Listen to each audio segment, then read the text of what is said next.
Next from Springfield, Dr. Kathy Anderson, the Executive Director of the Illinois Community College Board, discusses President Obama's proposal for free community college and its potential effects on the Illinois community college system. This runs about 16 minutes. All right, good afternoon.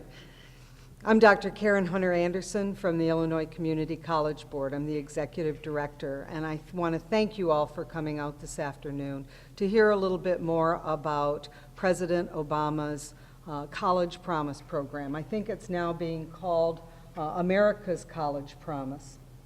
And I want to be able to answer any questions you might have about the impact that this has on community college system and community college students in Illinois. We in the system, in the community college system, applaud the President's proposal because it recognizes the important role that community colleges play in the state's higher education system and also in providing workforce education and in developing in economic development for the state. The proposal emphasizes that the first 2 years of a community college of a post-secondary education at a community college should be as universally available and accessible as K-12, public K-12 education. Illinois has been moving in this direction for a number of years and through our community college districts because several of them, including Chicago, have or will implement Promise programs of their own.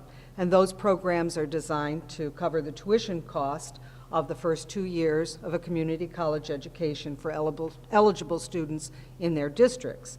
In addition, a number of colleges, almost all of our colleges, offer some kind of tuition-free program for a specific set of eligible students. And we're in the process of collecting that information about how widespread these practices are in the state. The cost for the Chicago Star Scholarship Program alone is estimated to be $2 million for the first year.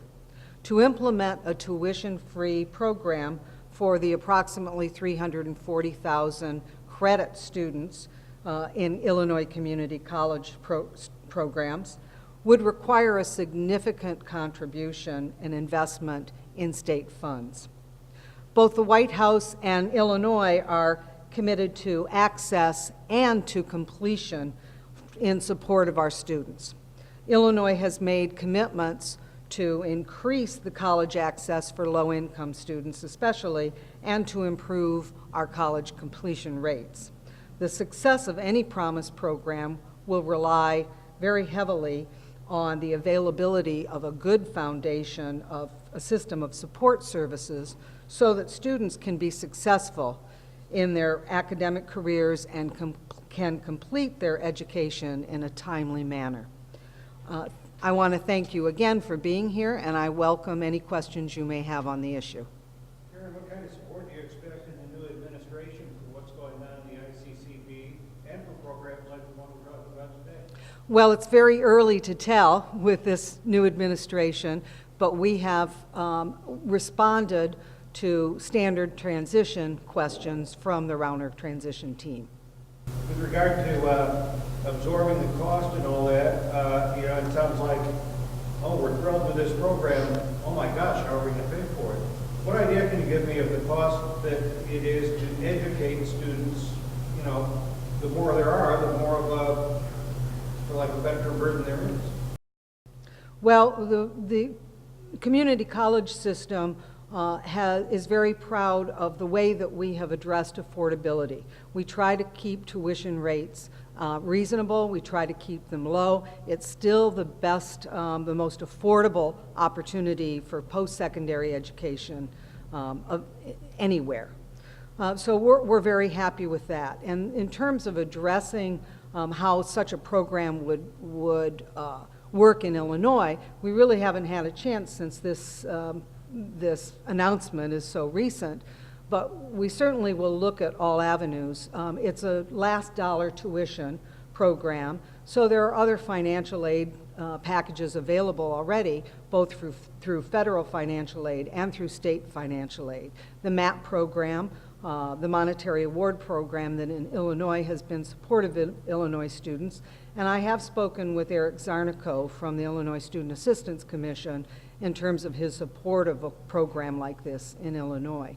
In terms of specific dollar amounts, we haven't had a chance to see how it would impact because the details of Obama's college or the American college program has not been fully announced. But I'm ashamed to say that I don't know how much it costs per credit hour. I'm a few years away from that. Is it like, if I were to pay full freight, it would be like $50, $75 a credit hour? No, unfortunately, we're still very affordable, but most colleges have, community colleges, the average tuition rate is over $100 a credit hour. I think it's about 120, yeah. Well, what I want to know is if it's $100 a credit hour, just to say for, is it costing the system $100 to educate that student for 1 credit hour? Unfortunately, no. It costs a lot more to educate students.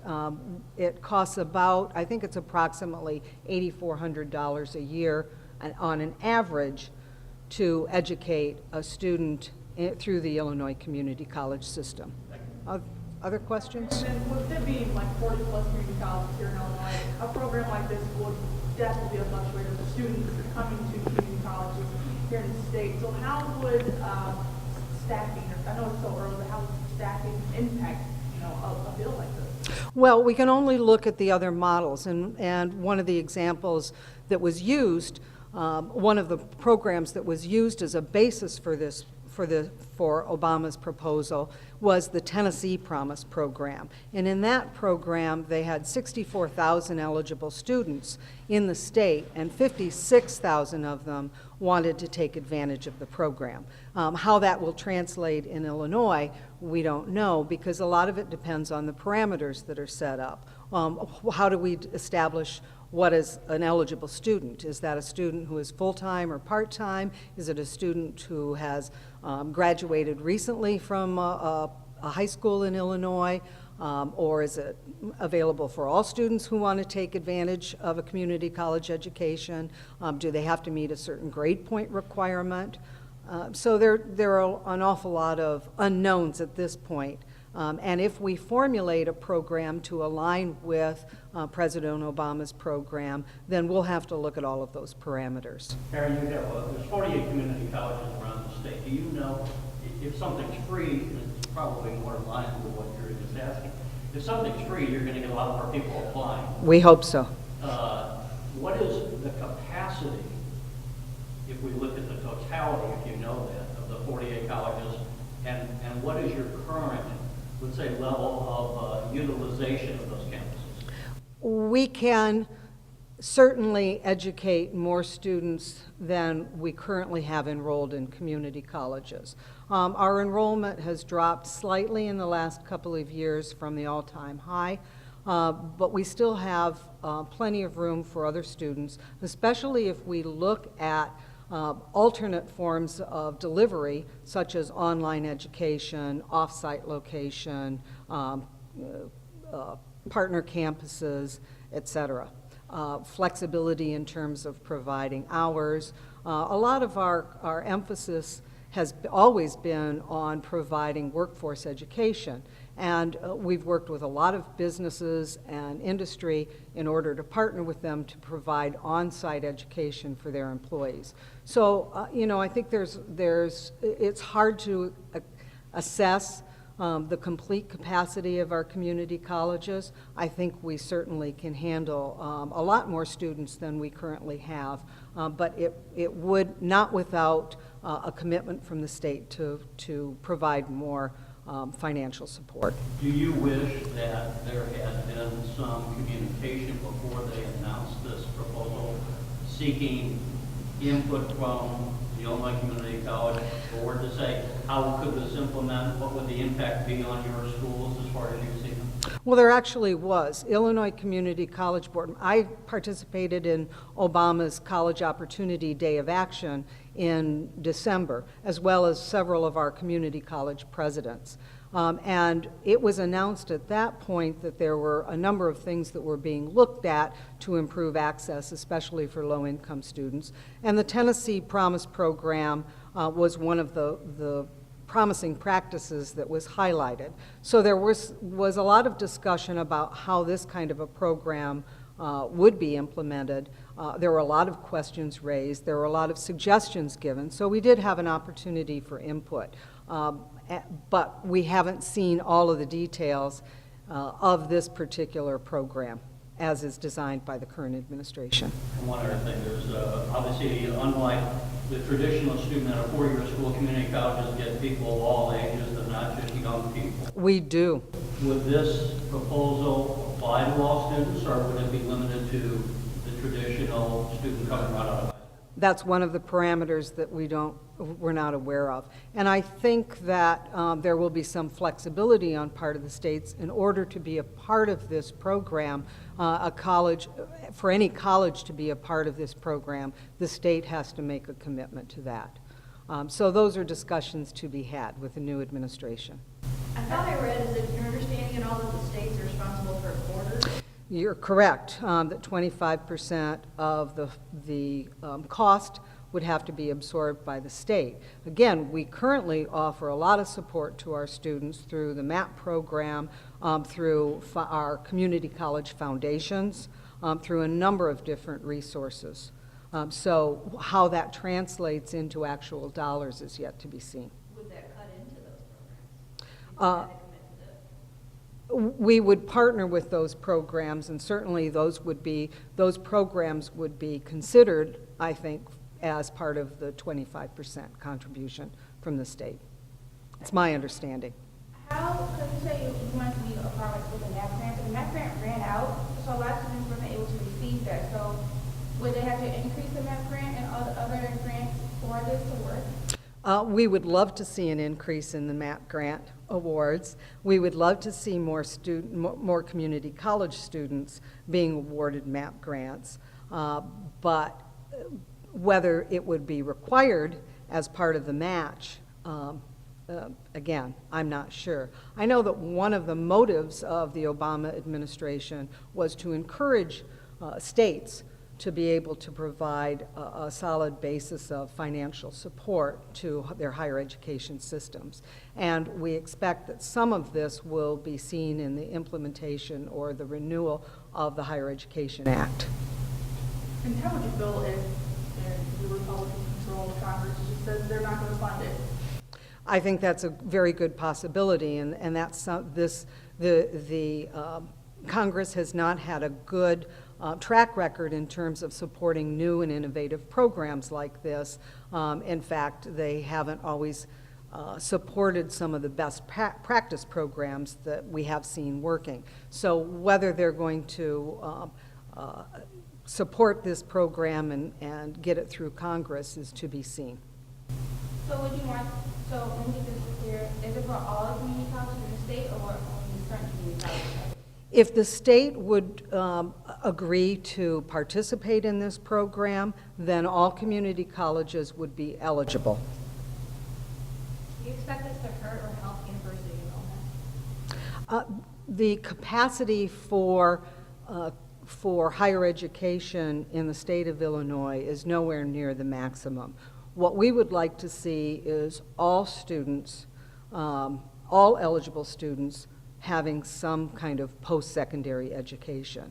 So I don't think it would hurt them at all. In fact, if we see an increase in the number of students enrolling in a community college, then they're going to see an increase in the number of students transferring from a community college to a university. The intent is not to get more of the current pool of students into community colleges. The intent is to reach out to those students who aren't taking advantage of post-secondary education and get them involved in an academic program or a vocational program that will allow them to become better citizens, get better jobs, and complete a college degree.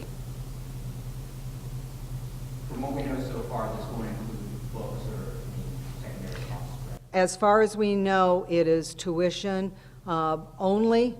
There's been some discussion about some fees I do not believe that there's been much discussion about textbooks. So, if you... Summary, would you say this is a proposal that you are endorsing and welcoming, or one that you think there are too many unknowns at this point to really know if it would be beneficial? We would love to see a program like this work in Illinois. How it would work is yet to be seen. I think what the entire system and the state can all agree on is that we need to get more of our residents into post-secondary programs. And we also need to address the affordability issue. Too many students are completing a degree or not completing a degree even with too much student debt. If this reduces debt and increases the number of students in post-secondary education, and we can figure out a way to make it work in Illinois, then we're very supportive of the program. Do you know how the application process is? No, we haven't gotten to that level of detail at all. As we learn more about the program and as we see how it progresses through Congress, we'll certainly be willing to revisit the specifics with you. And if you have further questions, please don't hesitate to contact us at the ICCB, and we'd be glad to give you further information and share our thoughts. So thanks again for coming.